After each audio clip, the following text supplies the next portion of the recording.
Morada Noticias, una herramienta ciudadana para cuestionar el poder y recorrer la ciudad amada.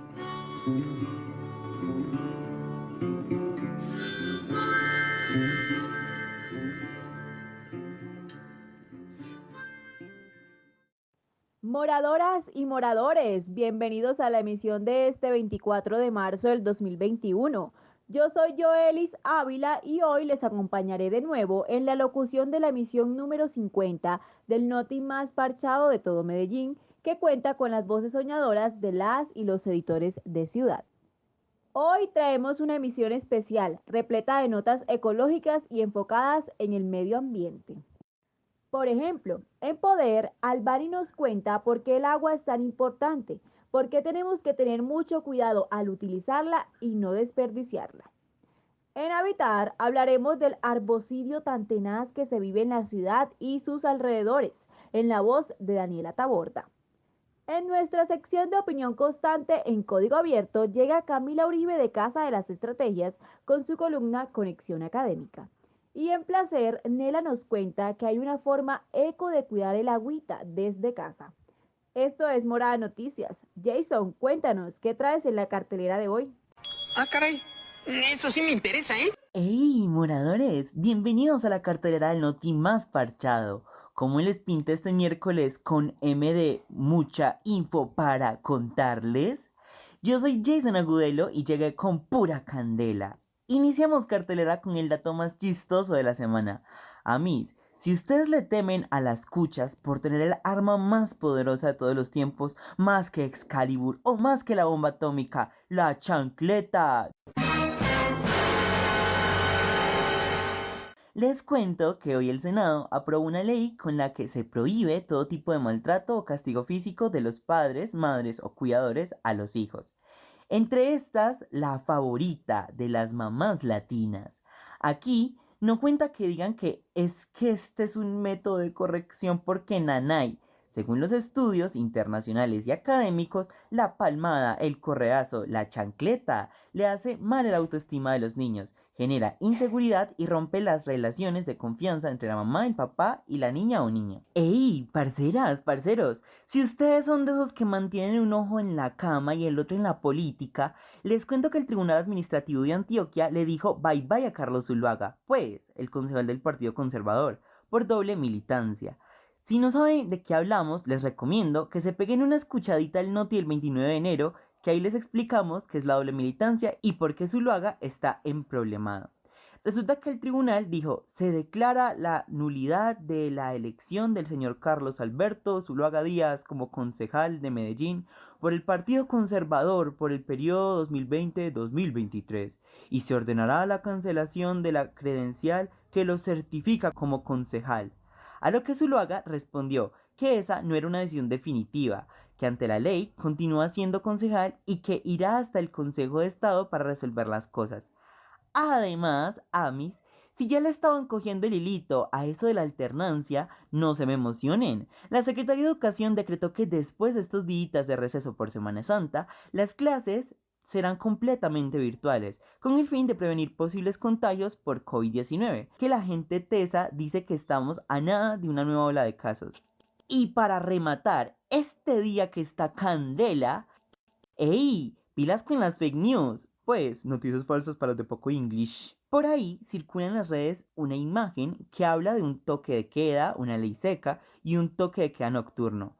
La muy conchuda tiene hasta el sello de la gobernación de Antioquia. Sin embargo, esa info no es la verdadera. Por eso, mis querides, los quiero bien pilosos. La info, que sí está confirmada, es la que dan por las páginas oficiales de la Gobernación de Antioquia, que son en Twitter, @gobantioquia, en Facebook como Facebook/gobantioquia y en Instagram como @gobantioquia. ¡Ojo pues! ¡Chau, chau! ¡Qué buen servicio!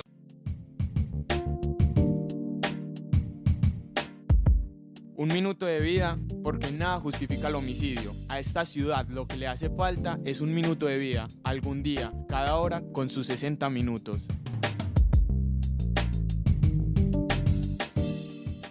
El 23 de marzo del 2021 asesinaron a Jorge Elías Palacio Aguilar, de 36 años, en el barrio San Miguel, Comuna 8, Villahermosa. En lo que va del año ya son 82 las personas asesinadas por la violencia homicida de esta ciudad. Por ellos, por Miguel, nuestro editor de Ciudad asesinado en 2020, dedicamos un minuto de vida porque nada justifica el homicidio.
Nos declaramos inconformes con el resultado del mundo.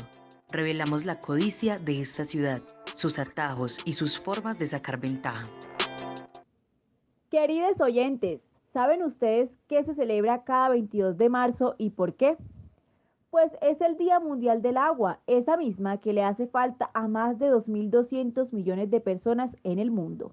Albani, hola. Gente, en este 2021, 3 de cada 10 personas no pueden acceder al servicio de agua potable seguro. Los datos de Naciones Unidas apuntan a que más del 80% de las aguas residuales que resultan de nuestras bañadas, de las vaciadas del baño, de la lavada de la moto, se vierten en los ríos o el mar sin ningún tratamiento, lo que provoca su contaminación. Por eso desde el 1993 el Día Mundial del Agua se celebra cada 22 de marzo. Así lo establecieron las Naciones Unidas con el fin de promover la importancia del agua dulce en el planeta y de concientizar a las personas como vos y como yo, que tenemos el agua en nuestra casa y a veces la derrochamos. Sobre los 2.200 millones de personas en el mundo carecen de ella. Moradores y moradoras, con la gente que no tiene agua en el mundo podríamos llenar 146 veces la Plaza de Toro de la Macarena. No quiero parecer tía regañona, pero a lo bien, preguntándose de dónde viene el agua, cómo fue a dar ese chorro cristalino del acueducto a su casa. Imagine qué rumbo tomará el agua que usted usa y a dónde irá a parar, la que utilizan las industrias, los campesinos y los ganaderos. Hay que estar gato con eso, porque según Daniel Esteban Osorio, ingeniero ambiental, en cualquier momento puede ser uno de nosotros el que haga parte de esa cifra de personas que no cuentan con agua en el mundo. El agua es un recurso limitado para algunos sectores a nivel mundial, a nivel nacional, departamental, regional. Para nadie es un secreto pues que el agua, a pesar de ser un derecho fundamental, hay comunidades que no tienen este recurso. ¿A qué me refiero con este recurso? Nosotros en estos momentos podemos contar con redes de acueducto y alcantarillado que llegan a nuestras viviendas, en su gran mayoría. Hay algunas zonas rurales a las cuales no llega este suministro porque no hay suficiente presión de las empresas que prestan estos servicios para garantizar ese abastecimiento, entonces toca poner bombas y esto genera un gasto energético, entonces las empresas se abstienen de hacer ese tipo de gastos. Entonces ahí es cuando dicen, venga, si tenemos que poner o ellos viven bien así. Entonces mira cuando ya se empieza a segregar esa parte poblacional donde en realidad están limitando ese recurso a ciertas poblaciones. Amis, ¿y saben que en Colombia desperdiciamos el 43% del agua que tenemos? Miren que según el Centro de Educación Ambiental para el Desarrollo Sostenible, CEA, desde la Universidad de La Sabana, el país se raja por la administración del agua, la falta de planificación, las fallas en la infraestructura y la falta de conciencia ciudadana son los factores principales que causan el desperdicio. La universidad dice que por cada 10 litros de agua se pierden 4 en promedio por rebosamiento o fuga de los tanques, por deterioro de las redes, por conexiones ilegales y errores en la medición. En Colombia, algunas industrias en contra de la normativa nos hacen un incumplimiento haciéndonos vertimientos directos sin tratamientos de estas aguas a las fuentes hídricas, como por ejemplo el río Medellín, que nos ha tocado verlo teñido de rojo, o cuando hemos tenido espuma en el río Medellín. Son estas industrias que poco a poco van generando ese desgaste de los recursos por no darle un cumplimiento que está establecido por ley de los parámetros con los cuales una industria, por ejemplo, debe vertir. O, por ejemplo, empresas que están encargadas de tratar estas aguas no captan el 100% de las aguas que hay en el área metropolitana. Entonces, mira que por eso muchas quebradas que alimentan el río Medellín son cafés, porque no hay un tratamiento que garantice que estas aguas van a ser tratadas, porque eso no tiene un proceso de desinfección para poder garantizar al menos un ecosistema limpio. Entonces, mira que a través de los años nosotros descargamos esa responsabilidad ambiental en un recurso tan importante que es como el agua. Cuando el ingeniero habla de la ley que viola la industria, se refiere a la resolución 909 del 2008, que determina sanciones para toda empresa que contamine el medio ambiente. Amis, por otra parte, en Medallo hay aproximadamente 62.000 hogares que no llegan a las redes oficiales de acueducto o alcantarillado, según cifras de EPM. Por eso es que el ingeniero nos dice que debemos cuidar el recurso hídrico que llega a nuestras casas. Cuando uno a medida del tiempo desgasta y reutiliza el agua una cantidad de veces, esta por sus características tiende en algún momento a no seguirse regenerando o no bajo las mismas condiciones. Entonces, a medida que la utilizamos tanto para la industria como para la fabricación de alimentos o para cualquier actividad productiva, nosotros definitivamente no garantizamos que todo este recurso va a ser renovado, que todo este recurso va a ser reutilizado o que este recurso se va a devolver a sus características iniciales. Entonces no podemos decir que el recurso hídrico como tal en realidad es un recurso renovable, porque a medida que vamos pasando siempre nos vamos dando cuenta que con el transcurrir de los años el agua va teniendo como un acceso mucho más limitado para algunas regiones del mundo. ¿Y usted cómo cuida el agua? Es hora de que se mosquee, porque de un momento a otro el chorro le puede llevar más delgadito, puede dejar de salir de la llave. Me despido con un dato. Los embalses que establecen el agua del Valle Aburrá están en el 58% desde el 2016, según EPM. Por eso recomiendan ahorrar para evitar sequías. Ejemplo, supongamos que vos antes tenías 100 litros de agua para gastar en tu casa y acabaste con 42, pero no volviste a conseguir más. Así estamos nosotros en el mundo. Y recordamos que en estas montañas tenemos agua gracias al embalse de Piedras Blancas en Santa Elena, que manda para parte del nororiente de Medellín, el de la Fe, ubicada en el municipio del Retiro, que da para el sur de Medallo y el Valle Aburrá, y el de Río Grande, que queda entre Santa Rosa de Osos y Entre Ríos, y abastece el norte de Medellín y norte del Valle Aburrá. Es decir, en Medallo no somos tan ricos en agua que digamos. Morada Noticias es una producción del colectivo Morada, Casa de las Estrategias, Latina Estéreo y Universo Centro. Este proyecto es parcialmente financiado por la Inter-American Foundation y la Fundación Confiar. Pero podemos crecer más. Envía tus historias al WhatsApp 350-666-8436. Comparte nuestro contenido o escríbenos a noticias@morada.co si te gustaría sumarte a nuestros patrocinadores. Habitamos la ciudad en movimiento, a las otras personas, a la propia vida, porque solo se puede amar lo que se habita. Qué chimba los árboles, la sombra que dan y las diversas figuras de hojas, no. Pues amigues, parece que al paso que vamos, eso quedará en recuerdos. Dani, cuéntanos. La ciudad que habitamos perdió un poco de su flow. Ya no hay tantas ganas de parchar en ella porque los espacios verdes fueron consumidos por el cemento y las obras de infraestructura que acaban con la sombra, con los árboles. Por eso hay que manifestarnos, exigirles a las entidades ambientales que nos cumplan, porque merecemos vivir en un lugar donde podamos respirar sin miedo a que la contaminación acabe con nuestra salud. Un lugar donde las calles que andemos tengan vida y el color de la naturaleza sea más visible que el del humo de los carros y las motos. Eso nos dijo Catherine Viera, profesora de la Universidad de Antioquia y ambientalista. Moradoras y moradores. Las y los ambientalistas de Medellín se unieron para rechazar el arboricidio en la ciudad y las pocas garantías ambientales que presentan las instituciones cuando construyen un proyecto. Por ejemplo, el metro de la 80 y el tramo 2B del Metro Plus, que quiere acabar con el pequeño pulmón verde que tenemos en el sur del Valle de Aburrá. Las y los humanos decidimos acompañar a estos árboles que se ponen en huelga. Entonces, 59 organizaciones, 6 apoyos nacionales y 122 personas como ciudadanos activos deciden suscribir este llamado. En este llamado se utiliza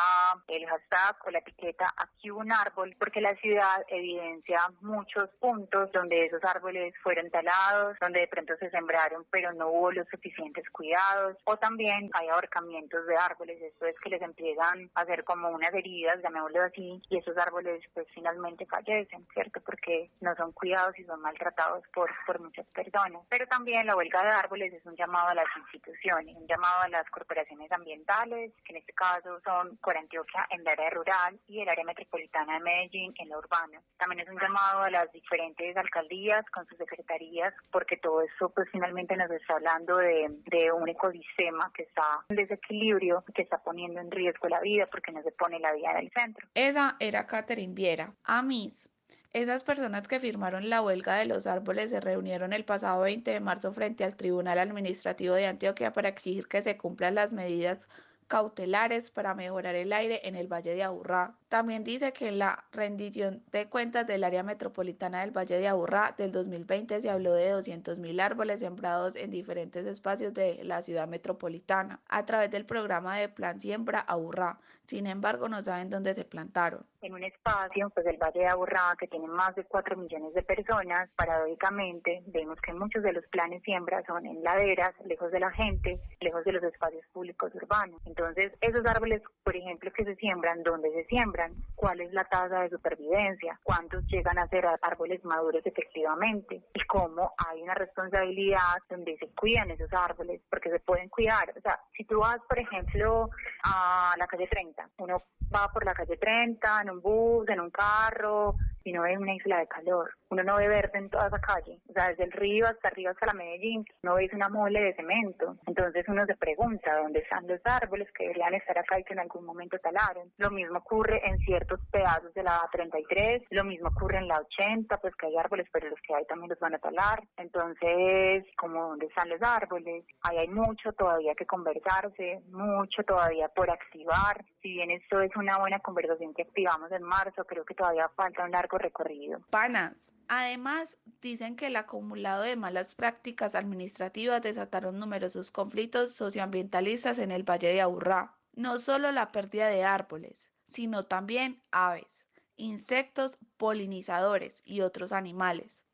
Por eso se preguntan, ¿cuáles son los análisis que sustentan la desaparición de tanta vida? También rechazan que hoy perdemos un espacio como el Jardín Botánico y sus jardineros, gracias a las decisiones de la Alcaldía de Medellín. Por eso piden que haya coordinación entre las entidades ambientales y las gobernantes para que dejen de chutarse la pelota cuando les exigen respuestas, porque uno dice que le corresponde a esta entidad, la otra que al alcalde, el alcalde que a tal secretaría, y bla, bla, bla, y bla. Las instituciones terminan reproduciendo muchos de esos sesgos que hay en la sociedad, porque finalmente detrás de las instituciones hay personas, y hay grandes sesgos instalados, pues extractivos, patriarcales, coloniales, etcétera. Y si bien en el derecho administrativo se habla de coordinación, es un principio del derecho, pues en la práctica esto no ocurre, ¿cierto? El área metropolitana ha tomado muchas de las decisiones frente al tema de la calidad del aire. Corantioquia, por ejemplo, tiene unas estaciones en las áreas rurales, pero estas estaciones no están calibradas, no están certificadas, tienen unas estaciones que ni siquiera están dentro del CIATA. Entonces Corantioquia lo hace por aparte, el área metropolitana lo hace por aparte. Y por otro lado hay un inventario de emisiones. Se supone que el inventario de emisiones, pues eso lo contrata el área metropolitana, lo ha contratado con la Pontificia Bolivariana, pero uno se hace muchas preguntas, porque es que los límites son políticos o administrativos, los límites son un concepto político, pero la realidad de la naturaleza es otra, todo es interdependiente. Entonces, bueno, puedes decir que el aire contaminado en Medellín, o sea, tiene una raya, y aquí llega el aire contaminado en Medellín, y lo de aquí, lo del otro lugar no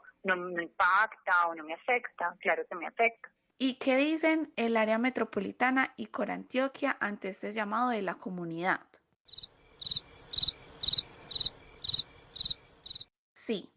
Moradoras y moradores.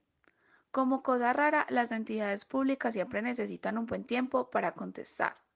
Sin embargo, nosotros les contaremos sobre la respuesta que nos den porque la huelga continúa hasta que hayan acciones contundentes. Los ambientalistas exigen a la directora de Cora Antioquia, Ana Mora, al director del área metropolitana del Valle de Aburrá, Juan David Palacio, y a los alcaldes de los 10 municipios de la región que se comporten responsablemente, porque deben entender que ellos están en el poder para servirle a la sociedad, no para servirse de ella. Por eso, les piden garantizar el derecho a un ambiente sano y sobre todo a cumplir con los artículos 2, 93 y 103 de la Constitución Política de Colombia, relacionados con el derecho fundamental a la participación, que en últimas define el carácter democrático de una sociedad. Y a vos y a mí nos invitan a cuestionar el poder, a ser ciudadanos críticos y exigir que los espacios verdes de nuestra ciudad no se pierdan. Les dejaremos en nuestras redes sociales la invitación que nos hacen para que la leas y si estás de acuerdo puedas firmar para que crezca más esta huelga de árboles. Y no olvides usar el numeral Aquí hubo un árbol en tus redes sociales. Voces soñadoras en Morada Noticias. Opinión constante en código abierto. Como todos los miércoles, Camila Uribe de Casa de las Estrategias llega con un tema de interés que la ciudad debería prestarle atención. Hoy, Conexión Académica hablará de la legalización de las armas.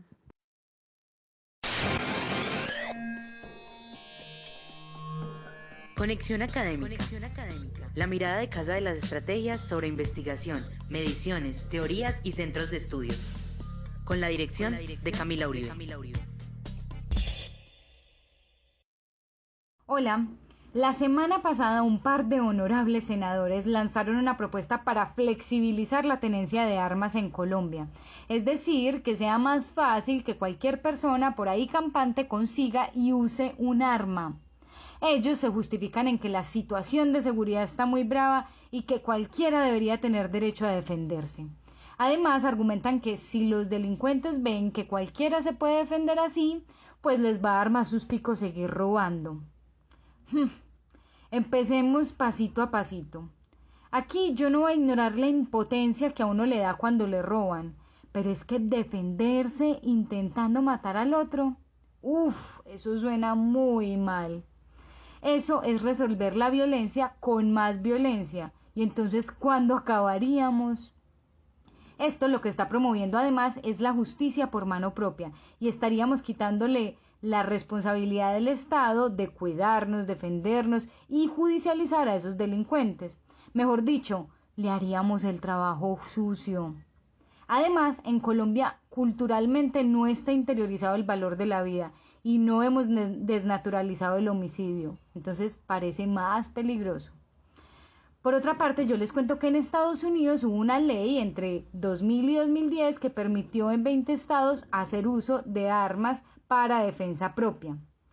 Los investigadores Chen y Hoekstra analizaron si esta ley había hecho que los delincuentes desistieran de cometer robos o atracos, como piensan nuestros queridísimos senadores. ¿Y saben qué? No tuvo ningún efecto, pero hay algo peor. Esta ley sí hizo que aumentaran el total de homicidios en esos estados, como quien dice, de Guatemala a Guatepeor. Y como esto se presta para tanta emotividad, a veces un solo caso puede tener más valor que una estadística. Por ejemplo, en Medellín hemos visto que matan más ladrones que atracadores a sus víctimas. Además de eso, a mí me suena como que este debate del porte de armas se repite cada cierto tiempo, ¿no? Aunque se ha cerrado con no rotundos, tampoco hemos resuelto unos asunticos que hay alrededor de eso. Primero, hoy es urgente revisar el mercado de armas legales e ilegales. No hay suficientes controles en importación de armas, ni en la venta que se le hace a las Fuerzas Armadas, y mucho menos para dar licencias a los que supuestamente hoy podrían tener. Ahí la corrupción pulula, como dicen. Parece que en Colombia no se necesitan leyes para que la gente use armas. Dice el investigador y periodista Nelson Mata Colorado que encontró 26 jefes de bandas del Valle de Aburrá capturados que tenían sus armas normal, amparadas. El segundo problema es que las armas de fogueo o traumáticas que se usan mucho en atracos, esas armas que son para balines o que solo suenan, esas armas son legales ahora y además de que generan mucho miedo, están siendo modificadas por gente de combos para que disparen balas de verdad. Eso lo cuenta el mismo periodista. Finalmente, donde más se debe estar poniendo atención para la reducción de la violencia y del homicidio es en qué está pasando con los pelados que se están metiendo a atracar y a robar, pensar cómo impedir que empiecen a delinquir, revisar cómo se pueden crear programas de resocialización y de salida de carreras delincuenciales y sobre todo cómo dejamos de estar dispuestos a matar y a justificar los homicidios. No cambiaremos la culpa por el gozo. Morada Noticias reivindica el derecho al ocio, al olvido y el placer. ¿Pueden imaginar el daño que le hacemos al medio ambiente con solo usar los detergentes tradicionales? Pero no todo está perdido. Aún nos queda una esperanza. Nela, cuéntanos. Cuando lavamos la ropa, la loza, trapeamos la casa, limpiamos paredes, quizás solo nos preocupamos porque todo esté limpio, huela rico y que si llega alguna visita nos tope la casa mela, súper organizada y sin rastros de mugre. Esa agua que botamos después de hacer aseo cae a las cañerías y luego ¡pum!, para las quebradas, ríos y mares a contaminar. Los detergentes tradicionales como Ariel, Fab y Límpido se fabrican a base de distintos productos químicos, los cuales pueden afectar negativamente tanto al medio ambiente como a nuestra propia salud. Mientras que los detergentes ecológicos están elaborados a base de productos biodegradables que contribuyen al cuidado del medio ambiente. Hoy en nuestra sección de placer conversamos con Constanza Arratia, una mujer chilena que produce detergentes ecológicos porque le preocupa el bienestar de los animales que habitan en nuestros ríos y océanos. Hoy en día muchas veces las empresas están diciendo que sus productos son biodegradables, pero la palabra biodegradable igual es muy amplia porque se pueden degradar en 100 años, por ejemplo. Entonces, nuestras materias primas están todas certificadas y por lo general todos los detergentes convencionales de las grandes marcas, todos estos están hechos con muchos tensoactivos. Los tensoactivos son como las materias primas que se ocupan para fabricar los detergentes. Y esas materias primas son muy nefastas para el medio ambiente porque una vez son fosfatos y los fosfatos lo que hacen es que acidifican las aguas. Entonces, ¿qué pasa? Que cuando tú lavas con esos detergentes, el agua se va a los mares, a los ríos, etcétera, genera un proceso que se llama eutrofización, que lo que hace es que el mar o las lagunas o los lagos se llenen de algas y todas estas algas salen a la superficie y al salir a la superficie lo que hacen es que matan todo lo que vive en el agua, microorganismos. ¿Por qué? Porque no les entra luz. Entonces, por eso es importante usar detergentes que sean biodegradables o detergentes ecológicos o orgánicos. Además, Constanza nos dice que si lava la ropa con detergente ecológico, también ahorrarás en energía y consumo, porque estos jabones son aptos para ser usados a bajas temperaturas, por lo que no necesitarás calentar el agua al limpiar tus artículos o piezas de ropa. O si ustedes son de las personas delicadas que les irrita la piel los jabones tradicionales, esta también es una buena solución para no tener las manos manchadas o descascarando. Constanza nos contó cómo ella y su pareja comenzaron con este emprendimiento. Nosotros primero partimos vendiendo detergentes con mi pareja, que es mi socio. Empezamos a vender productos que eran de otra marca que no eran biodegradables. Y después una vez alguien nos hizo el alcance que por qué no lo hacíamos biodegradable y nosotros no sabíamos mucho del tema, en verdad. Y ahí como que nos picó el bichito, ¿cómo se dice? Y empezamos a juntar plata hasta que compramos las primeras máquinas. Y ahí comenzamos nosotros a hacerlo. Pero antes lo hacíamos a través de un tercero. Y de ahí empezamos y súper bien, nos ha ido muy bien, ya estamos agarrando fuerza. Nosotros tenemos 3 tipos de detergentes de ropa, tenemos detergentes para lavar la loza, tenemos suavizantes de ropa, limpiadores, clorogel. El clorogel ocupa una cantidad pequeña de cloro que hace que no sea dañino para el medio ambiente. Pero si el problema es plata, Nea, ella nos dijo que hay diferentes formas de hacer nuestro propio jabón o podemos usar productos caseros que nos sirven para la limpieza y que no contaminan el medio ambiente, como por ejemplo el limón. Es muy efectivo para eliminar manchas, olores y desinfectar todo tipo de elementos y superficies. Es un desinfectante natural y tiene gran capacidad antibacterial. La sal ayuda a limpiar las sartenes, el horno y la cafetera. Una manera de eliminar estas manchas es coger un puñado de sal y frotarla en el sartén con una toalla de papel. Después enjuaga con agua. Y el vinagre blanco, que también ayuda a desvanecer malos olores, remover manchas, eliminar oxidación de los metales, entre muchas otras cosas, es desengrasante y abrillantador. Y si lo que quieres es hacer jabón para lavar la ropa, puedes coger un rallador, un jabón natural a base de aceites esenciales que lo compras en una farmacia, un vaso con bicarbonato de sodio, 1,5 litros de agua y un envase para echar todo. ¿Cómo se hace? Raya la pasta de jabón, calientas el agua, juntas todo en la botella, sacudís y después de una semana verás la contextura del detergente.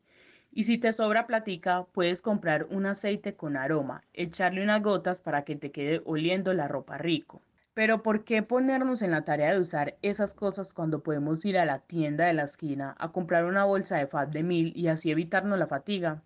A mí sobre eso también nos habló Constanza. Que se informen el daño que generan ciertos productos al medio ambiente y entender que también esto es un proceso de cambio. Y ese es un proceso porque es una desconstruirse de lo que uno usa a diario porque es más cómodo. El cambio hacia una vida más sustentable es un cambio muy consciente de tomar peso a todo lo que está pasando. Por ejemplo, que los detergentes contaminan los mares. Yo sé que, por ejemplo, allá en Colombia la industria turística es importante, entonces hay que cuidarla, porque eso también genera después que uno empieza, ponte tú, a no cuidar los mares y todo, y el área turística empieza a decaer también. Entonces, al final es una cadena de consecuencias que uno no les toma el peso. Y yo los invito a que le tomen el peso, a que estudien un poco más, a que vean qué otras alternativas, disminuir el uso de plástico, por ejemplo. Y todos esos pequeños actos ayudan bastante, y eso es importante que les hago yo el llamado en el fondo a que estudien, que averigüen, que tomen conciencia. Entonces sal con tu bolsa de género y todo eso es un cambio y es una decisión personal también. Es una decisión personal apoyar el medio ambiente. Por eso nos dice Constanza que no esperemos a que la otra o el otro quiera pensar en el agua, en los animales, en el planeta, sino que lo hagamos cada uno porque desde pequeñas acciones es que se genera la revolución. Oyentes moradores, gracias por acompañarnos en esta emisión, la número 50 de Morada Noticias. Recuerden que si tienen algún tema que les gustaría que contemos e investiguemos, no duden en escribirnos al 350-666-8436, nuestro WhatsApp. Les recordamos que esta emisión la convertimos en un podcast que subimos a nuestras plataformas. Nos encontramos como Morada Noticias en Twitter y en Spotify, en YouTube como Morada Estéreo, en Facebook como Morada Medellín y en TikTok como Morada Med 1. ¡Feliz miércoles! Les dejamos con la canción del día, Jazz Oil 7. Chao, chao.